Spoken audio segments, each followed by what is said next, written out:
And like this Batman, it kind of helps you put up more of a fight.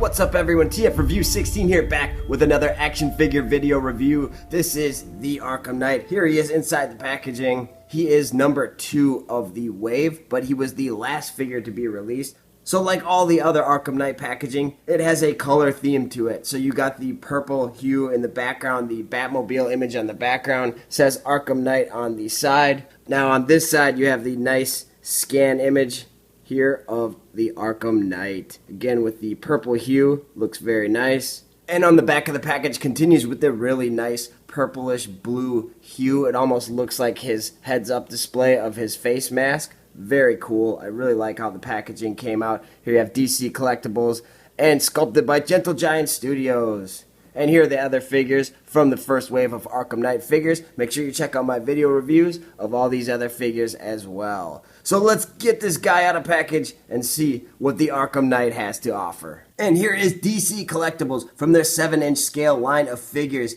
the Arkham Knight. And I want to first start off by saying that I really love the collaboration and the evolution of the character of the Arkham Knight to evolve this character that we love so much. I'm not going to give anything away. Obviously, there's spoilers in the action figure, and I'm sure everybody's played the game by now enough to know. But I really love the collaboration between Rocksteady Games and DC Collectibles to really bring about the evolution of the character and give us this amazing new character look of the Arkham Knight. An amazing level of detail went into this figure in the sculpt, and also the materials used really help the articulation as well for functionality. He's got softer rubber on the shoulder pads here. So this is connected underneath a plastic piece over that, and then also the belts and the extra weapons and accessories he have here. This is a softer material, as well as the gauntlets here. You have softer material here.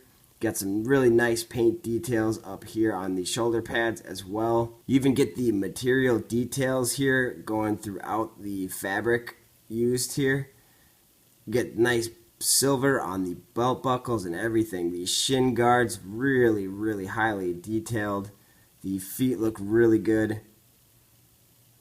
It's got the buckles, really solid paint applications throughout this. There's really not any places where they missed at all. You even have some weathering effect details on the mask itself. So you have this metal material with some silver paint on there. I mean plastic material, but it's painted to look like metal. Very nice details there.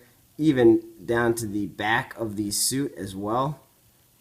And you got this nice sculpting on the shins. Really giving props here to Gentle Giant Studios. They knocked it out of the park with this one.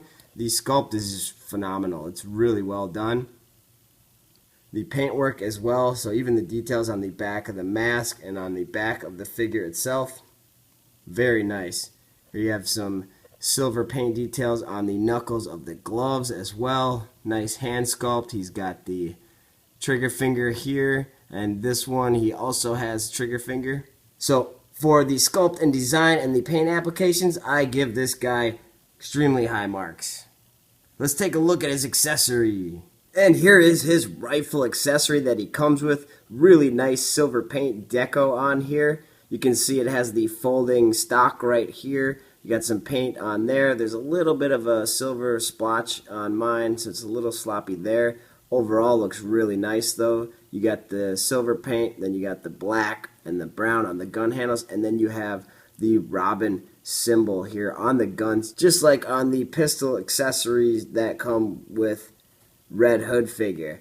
So very cool. So the spoiler in the action figure comes in the form of his rifle, and he can hold the rifle very well with his trigger finger on the trigger. What good is an accessory if you can't hold it well? So he hits the mark on that point as well. So I do have one nitpick about him holding the rifle. You can't really get him in a two-handed rifle pose, and I'll get into the articulation here in a minute, but it's really difficult to get him in a pose where he can hold the rifle with two hands or aim it or appear that he's aiming it.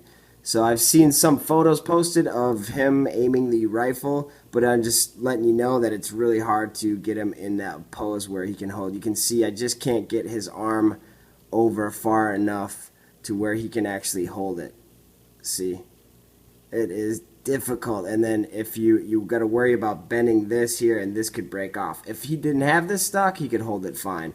But that's just one little thing. Again, I'll get into the articulation in a minute. But other than that, the rifle looks really great, and he holds it awesome in a one-handed pose. And he will also hold the Red Hood's pistol very well, perfectly. So it's the same type of handle sculpt or hand sculpt for the Red Hood figure. So that is very nice that you can swap out the guns, and now you have multiple accessories for your Arkham Knight figure. One thing I noticed as well is the sculpt on his other hand is more of an open hand. You can see there is some trigger finger, but it is very difficult to get the other pistol in his other hand. So you can get him to hold both pistols, which is very cool. But again, this one doesn't quite line up correctly, so the finger isn't on the trigger. So it's kind of loose, but he can hold it. So he does have that ability. It's not perfect on this hand, but you can get him to dual wield those Red Hood pistols. Very cool. So definitely high marks on accessories. The rifle is really cool, and I like how you can interchange the weapons. So scale-wise for this new DC Collectibles Arkham Knight figure, he stands about 7 inches tall, almost exactly to the top of the points on his mask. So very good scale with the other Arkham Knight figures. Let's do a size comparison. Here is Arkham Knight next to Batman himself, the true Arkham Knight. And you can see that Batman is taller, a little bit taller at the head, and then of course the points on his ears make him even taller. Here he is next to Red Hood, or Jason Todd from the Arkham Knight video game series, and they look phenomenal together. Now there is one complaint, there's one slight discrepancy here. The Red Hood figure is shorter than the Arkham Knight figure, so I mean you could make arguments as far as that being inaccurate, but it still doesn't bother me at all. They look great together. Here he is next to Scarecrow. Again, accurate scale here. They look great together. And for the fun of it, here he is next to the NECA 7-inch scale Michael Keaton Batman from the original Tim Burton Batman film.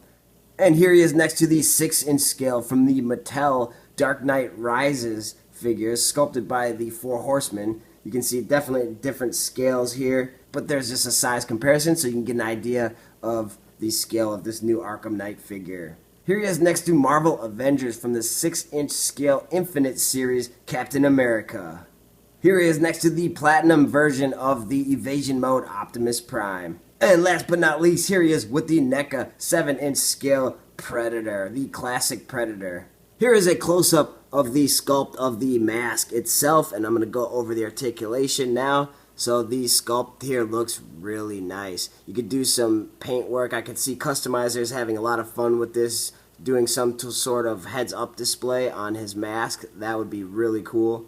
Even maybe some kind of stickers, although I don't know how well stickers could be applied on here, but that would be really cool to have some heads-up kind of display going on here. But you can move his head 360 degrees. It's on a ball joint, so you can get some movement there. And then it moves up barely at all, and then moves down a good range as far as the downward motion, but not really much at all as far as upward motion. But again, the sculpt is really nice on the back, so that doesn't bother me too much, although I wish I could get him to look up a little bit farther. Again, if they would have put a hinge on the ball like Marvel Legends, that would have been phenomenal. That's one mark that I give against it, but you know, what are you going to do? Here is the shoulder articulation. Here is good, and you have the nice rubber material that allows a lot of motion here, so that is wonderful. Then you have the bicep swivel here, and you have a single jointed elbow. He does have a hinge on the wrist and swivel on the wrist as well. Now, this is something different for the DC Collectibles line. He has a waist swivel at the top of the rib cage area. So instead of that, and then it's cut down here, so it looks like it should have an ab crunch, right? And I have put a lot of force on this to try and get this loose if it's stuck, but I really don't want to break the figure. So it appears that he has an ab crunch as well, but mine is frozen because there's even a hinge right here. So it looks like there should be an ab crunch. But again, I'm not going to force it because I do not want to break this figure. So he's got the upper articulation here and nothing at the waist.